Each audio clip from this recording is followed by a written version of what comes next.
Bienvenue sur Santé Plus, l'émission qui s'intéresse à votre bien-être. Les maladies les plus fréquentes chez les enfants sont infectieuses. Elles constituent un véritable sujet d'inquiétude pour les parents qui ne savent souvent pas comment s'y prendre. Les infections respiratoires, puisque ce sont d'elles que nous parlerons aujourd'hui dans notre rubrique avec notre invité, emportent environ 4 millions d'enfants par an selon l'Organisation mondiale de la santé, tout simplement parce qu'ils en font énormément durant les premiers mois de leur vie. Alors, pour nous apporter des solutions, nous avons sur ce plateau le docteur Marcos Dusso. Il est médecin pédiatre. Bonjour docteur. Bonjour madame. Bienvenue dans votre émission. Merci beaucoup. Alors, vous êtes là aujourd'hui pour nous aider à mieux comprendre ces infections et comment y faire face. C'est bien ça. Déjà, nous allons vous demander de bien vouloir nous expliquer les infections respiratoires. Le citoyen lambda, quand on lui dit infection respiratoire, qu'est-ce qu'il peut comprendre par là? Je vous remercie beaucoup de m'avoir invité pour cette émission pour laquelle j'ai un intérêt particulier parce que les infections respiratoires constituent le quotidien de nous les pédiatres. Il faut dire que c'est la première cause, c'est le premier motif, j'allais dire, de consultation. Donc, c'est le pain quotidien du pédiatre et ça inquiète beaucoup les parents. Alors, je salue toutes les personnes qui nous suivent en ce moment. Et pour revenir à votre question, il faut comprendre par les infections respiratoires que c'est un ensemble de maladies en fait qui touchent l'appareil respiratoire, donc l'appareil qui nous permet de respirer. Et ces maladies en tant qu'infection sont causées par les bactéries, par les virus, donc par les microbes de façon générale. Et selon la localisation de ces infections, il y a plusieurs dénominations. Donc, c'est cet ensemble qui est regroupé sur le thème d'infection respiratoire. Par exemple, nous avons les rhinopharyngites qui constituent l'infection du nez et de la gorge. Nous avons les bronchites, les pneumonies, qui sont les infections des bronches et des poumons. Entre la gorge et les poumons et les bronches, nous avons le larynx, la trachée. Donc, c'est tout ce qui concerne l'arbre respiratoire, depuis le nez jusqu'au poumon. Toute maladie qui concerne cette partie de l'organisme causée par une infection est dénommée infection respiratoire. À cela, nous pouvons ajouter également l'infection des oreilles et l'infection des sinus, donc les otites et les sinusites, j'allais dire, compte tenu de leur proximité et aussi compte tenu du fait qu'ils contiennent des parties du corps qui sont également exposées à l'air. Donc, en contact avec l'atmosphère, nous pouvons ajouter également les otites et les sinusites à tout ce que nous avons cité tout à l'heure comme étant infection respiratoire. Alors, comme vous l'avez dit en introduction, c'est des infections qui sont très très fréquentes et qui constituent un véritable problème de santé publique parce que responsable de plus de 4 millions de décès par an. Donc, il faut déjà reconnaître que c'est des infections qui sont démocratiques. Ça ne connaît pas de race, ça ne connaît pas d'âge. C'est vrai, elles sont plus particulièrement fréquentes chez les enfants, notamment chez les enfants de moins de 5 ans. Je pense que nous aurons l'occasion de revenir tout à l'heure sur les raisons pour lesquelles ces infections sont fréquentes. Alors, ce que je peux dire également à l'entame de cette émission, c'est que ce sont des infections parfois utiles pour notre organisme. C'est des infections qui ont plusieurs facettes. Donc, elles peuvent partir il peut s'agir d'une rhinite banale, comme il peut s'agir également d'une infection grave telle que la pneumonie. En quoi est-ce que c'est utile? C'est utile parce que vous allez voir que anatomiquement, les deux parties du corps qui sont le plus exposées, qui sont le plus en relation avec l'environnement, c'est la peau et c'est les voies respiratoires. Tant que nous vivons, nous respirons. Exactement. Et dans l'environnement, il y a plus de 200 virus. Il y a des polluants, il y a tout ça.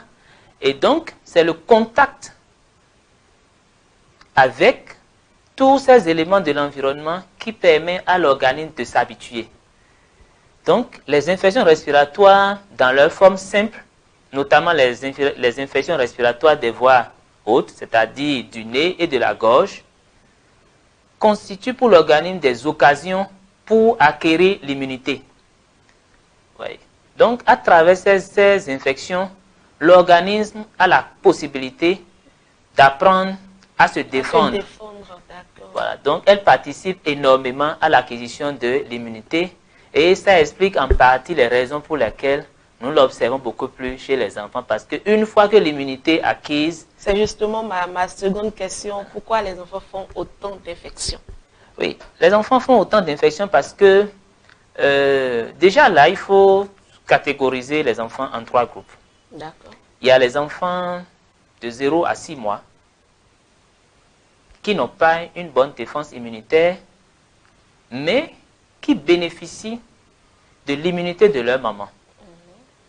Pour mieux vous expliquer, à travers l'allaitement et à travers un patrimoine d'anticorps. C'est-à-dire, c'est comme des antibiotiques naturels que la maman, ayant déjà rencontré beaucoup de germes et ayant sécrété des anticorps, donc ayant acquis cette capacité à se défendre, a un patrimoine qui lègue à cet enfant à la naissance.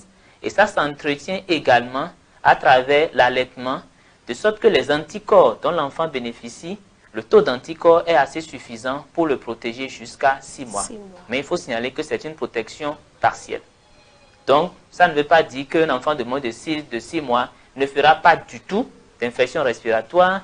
Ça voudra juste dire que tant qu'il est sous allaitement maternel exclusif, ou bien vraiment, c'est-à-dire le temps qu'il faut, s'il prend la quantité du lait maternel qu'il faut, il bénéficie de cette protection. Donc, il a moins de risques, beaucoup moins de risques qu'un enfant qui n'est pas allaité, par exemple. La deuxième catégorie, c'est les enfants de 6 mois à 5 ans. Et dans cette catégorie, il faut encore se focaliser sur les enfants de 6 mois à 18 mois. Je vais vous expliquer tout à l'heure pourquoi. Donc, quand nous prenons les enfants à partir de 6 mois, l'allaitement ne suffit plus pour apporter la quantité d'anticorps dont l'enfant a besoin pour sa protection. Donc, il y a une perte d'immunité. Et c'est justement l'exposition, c'est l'occasion pour lui maintenant de fabriquer à travers ces infections, ces petites infections qui ne sont pas néfastes, qui parfois même guérissent toutes seules sans l'intervention, sans qu'on ne soit obligé de donner des antibiotiques. Donc c'est à travers ces interventions que son organisme apprend à sécréter des anticorps. Donc c'est la période justement où il est vulnérable, où il va faire beaucoup d'infections respiratoires et ceux qui sont les plus, enfin, ceux qui ont l'opportunité de vite acquérir l'immunité là qui est autour de 18 mois, ce qui veut dire que ce n'est pas toujours évident pour que l'enfant acquiert cette immunité avant 18 mois. Au meilleur des cas, il peut l'acquérir à 18 mois. Maintenant, de 18 mois à 5 ans, il y en a qui traînent et c'est jusqu'à 5 ans que l'immunité est acquérie. Ça dépend de l'organisme de chaque enfant. Ça dépend de l'organisme de chaque enfant. Voilà. Maintenant, il y a les enfants de plus de 5 ans qui continuent à faire des infections respiratoires, mais dans ces cas, il faut voir que soit c'est qu'ils ont un terrain d'allergie, soit ils ont un autre problème, soit ils ont des comportements, soit ils sont dans un environnement qui favorise. Voilà ce qui explique en partie pourquoi les infections respiratoires sont plus fréquentes chez les enfants. Je pense qu'on a déjà parlé des causes comme ça, où on peut approfondir déjà. On peut approfondir les causes parce qu'on a expliqué, on vient d'expliquer pourquoi les infections respiratoires sont plus fréquentes chez les enfants. Maintenant, les causes. Les causes, c'est les virus, c'est les bactéries. Il n'y a pas de doute. Mais il y a des facteurs qui favorisent en fait. Donc, les facteurs favorisants, comme nous venons de le voir, il y a l'âge déjà. En dehors de l'âge, il faut dire qu'il y a l'état nutritionnel de l'enfant. Et ça rejoint un peu ce que je viens d'expliquer parce que un enfant qui n'a pas un bon état nutritionnel est sujet à faire beaucoup d'infections. Ça peut être des infections respiratoires, ça peut même être des infections digestives. Ensuite, il faut voir l'environnement. Surtout ça. Surtout ça. Parce qu'un enfant qui est dans un environnement qui est pollué, où il y a un tas d'ordures à côté avec des mauvaises odeurs, il faut dire que les microbes sont soulevés. Là où il y a de la poussière, par exemple, il y a une probabilité qu'il y ait plus de germes, tout ça. Et donc, s'il est exposé à un fort taux de microbes, le risque de contracter une infection respiratoire devient plus importante. À cela, il faut voir les sujets qui ont un terrain allergique là. Comme je l'ai dit, ce n'est pas vraiment une cause, mais c'est des facteurs favorisants. L'allergie, en quelque sorte, fragilise l'organisme. Et il faut savoir que nous cohabitons avec les microbes. Donc, le microbe qui, en temps normal, a colonisé les voies respiratoires, qui, avec l'acquisition de l'immunité, ne devait pas être un problème, l'allergie peut venir fragiliser cette muqueuse et donc lever les barrières qui ont été mises en place par l'acquisition de cette immunité. Vous voyez, c'est des barrières. L'acquisition de l'immunité, c'est à travers des substances qui sont sécrétées dans l'organisme, mais il y a des barrières aussi qui sont mises en place. Pour faire donner un exemple, la peau d'un bébé est plus fragile que la peau d'un adulte. Vous voyez. Donc, de la même façon, c'est comme ça qu'au niveau des muqueuses, il y a également des barrières. Donc, l'allergie vient fragiliser ces barrières et donc permettre aux germes qui, en temps normal, ne devaient pas créer des infections. Donc, ils ont l'occasion d'en créer. Il faut également insister sur la vie en communauté. Et ça, ça me fait sourire souvent quand je parle de ça parce que les parents constatent que c'est quand l'enfant commence l'école ou bien c'est quand il commence à aller à la garderie que les infections commencent. Ça peut s'expliquer simplement parce que, comme je vous l'ai dit, nous communiquons à travers la respiration avec notre entourage. Et quand vous mettez plusieurs enfants ensemble, il y a une probabilité que chacun vienne avec son germe. Et même le simple fait de parler ici, nous éjectons dans l'environnement de petites gouttelettes de salive. Le fait de respirer, nous éjectons dans l'environnement des germes.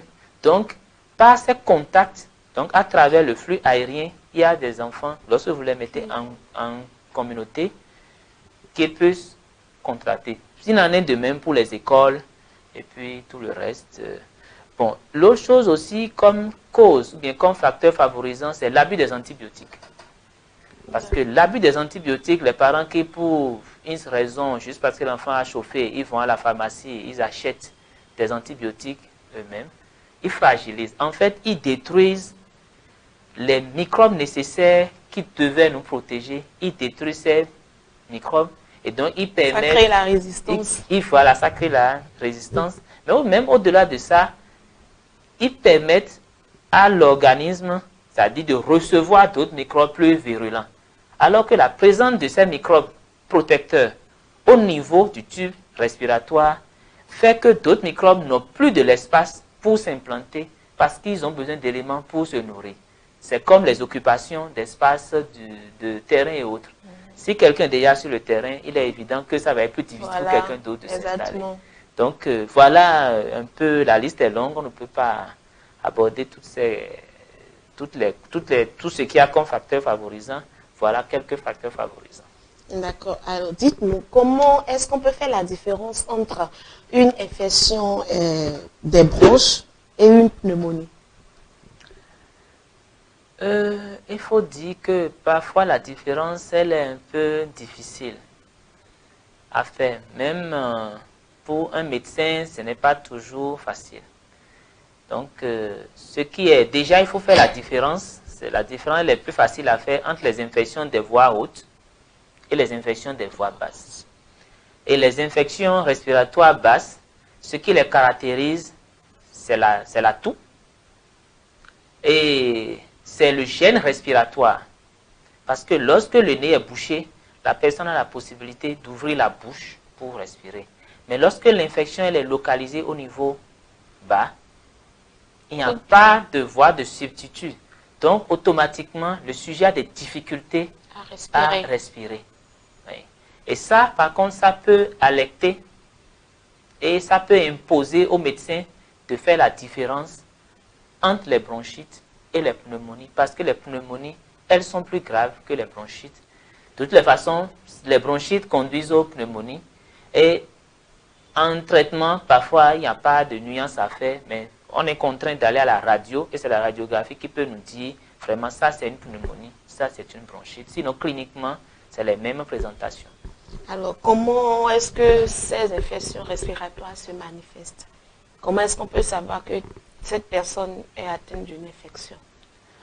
Déjà, lorsque un enfant a une infection respiratoire, en tant qu'infection, il peut avoir une petite fièvre, il peut avoir de petites malaises.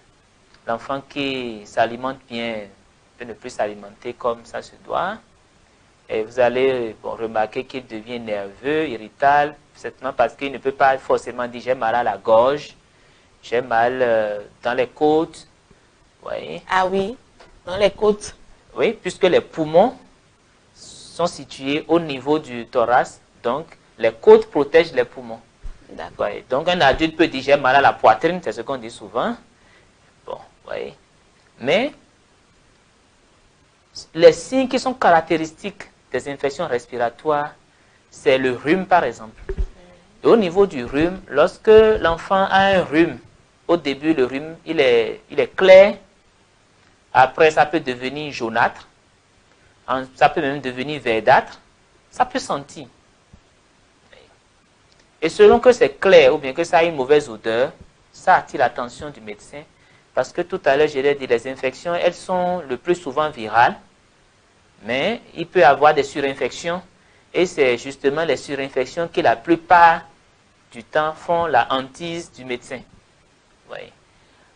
Ensuite, il y a l'autre symptôme qui est la toux. On peut avoir une toux passagère. La toux, parfois, est un processus réflexe.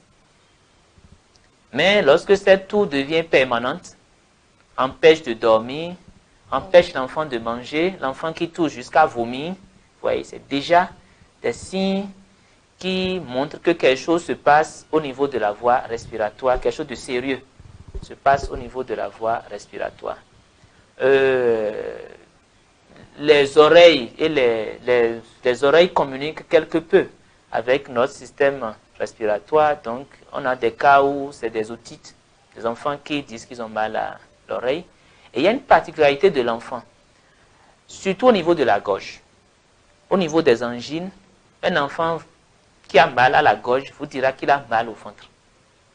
Parce que le système immunitaire, parfois, c'est comme s'il y a des fils qui se projettent dans le ventre. Donc, c'est comme vous avez une plaie au niveau du pied et vous avez mal au niveau un peu vers la ceinture parce qu'il y a des ganglions. Donc, les infections de gorge donnent des ganglions au niveau digestif, donc qui peuvent faire dire à l'enfant qu'il a mal au ventre. Donc, voilà les particularités de l'enfant. Sinon, essentiellement, c'est le rhume, c'est la toux, c'est la difficulté à respirer, c'est une respiration rapide. La fièvre. La fièvre, parce que ça rentre dans le cadre d'une infection générale. D'accord. Et comment est-ce qu'on peut traiter cela? Quels sont les traitements possibles? Les traitements, d'abord, il faut préciser qu'il y a des infections qui ne nécessitent pas un traitement particulier.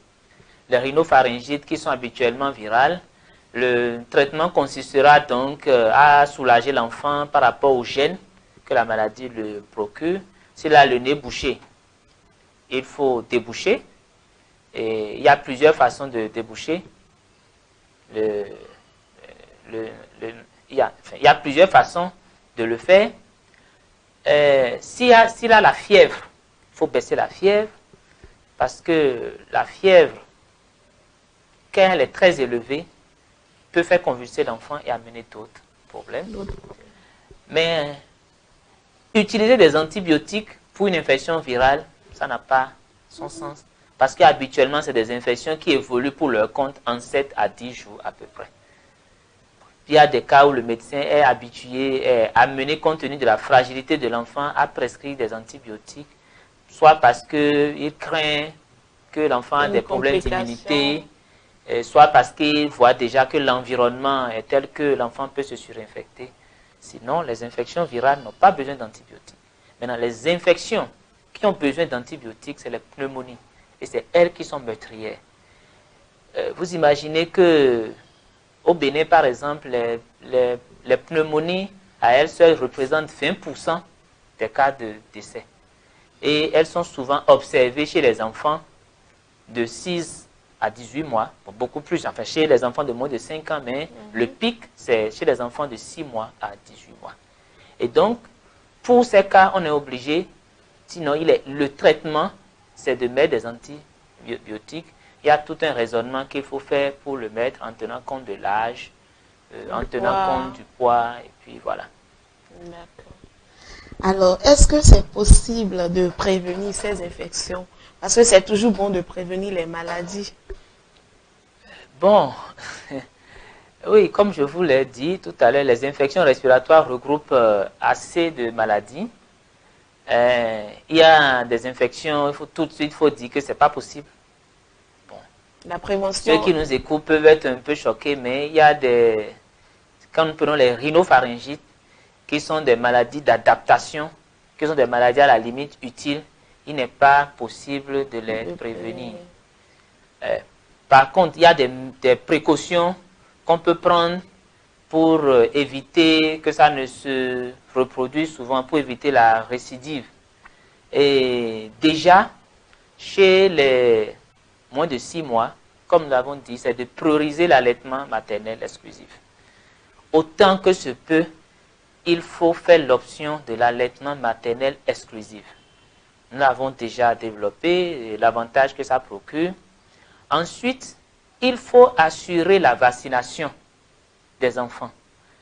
Parce que la vaccination prend en compte certains germes qui sont responsables de complications de ces infections respiratoires. Je peux citer par exemple la tuberculose, qui fait partie d'ailleurs des premières vaccinations qu'on fait aux enfants, connues sous le nom de BCG. D'accord.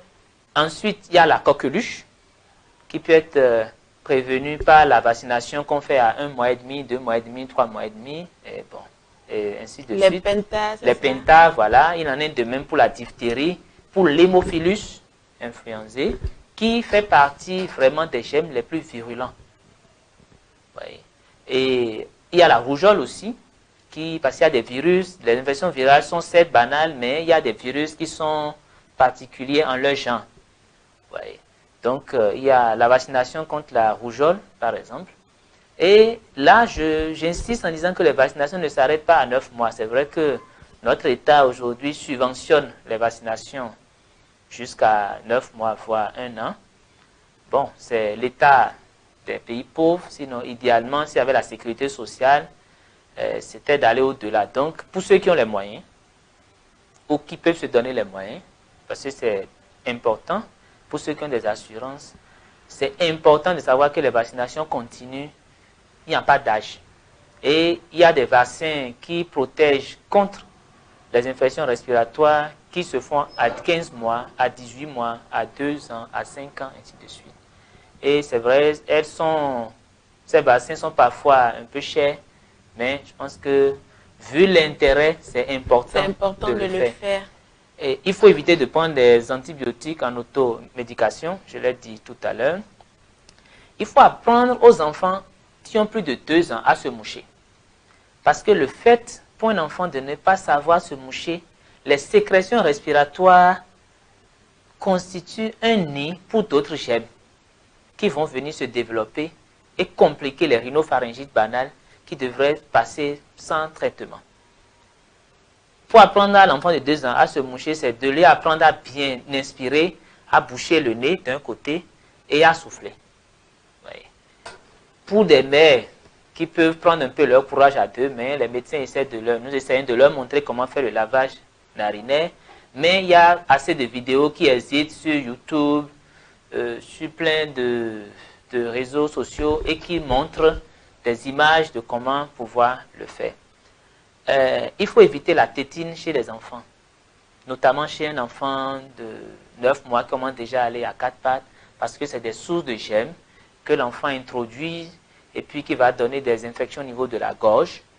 Et il faut voir s'il y a moyen de maîtriser les facteurs favorisants, notamment ceux qui présentent des allergies. Il faut le faire.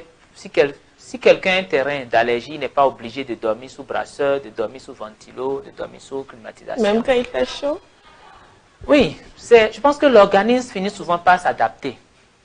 Parce que c'est la question que les patients nous posent effectivement en consultation. Et je leur dis, bon, si vous ne pouvez pas, il faut alors l'utiliser avec précaution. Donc, vous pouvez, par exemple, éloigner, si c'est un ventilo sur pied debout. Si c'est les brasseurs, on conseille parfois de mettre un pagne en haut des moustiquaires. Ça atténue un peu le courant d'air.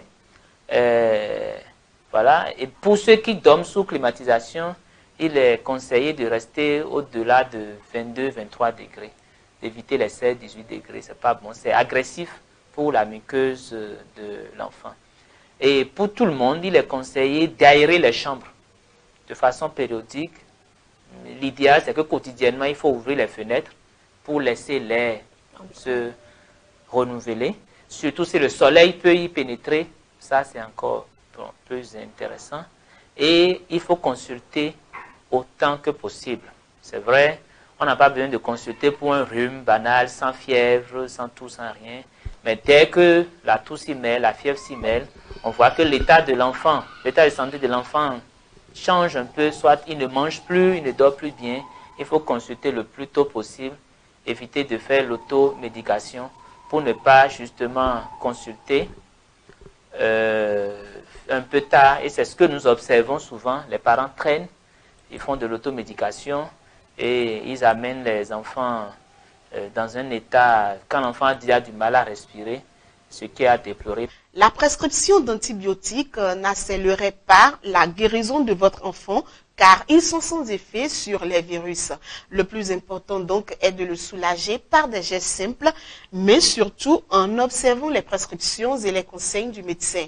J'espère que vous avez pris du plaisir à nous suivre et que nous avons pu apporter quelque chose à votre connaissance. Ce sera tout pour ce numéro. Merci de nous avoir suivis et à très bientôt sur Ovadia Web TV.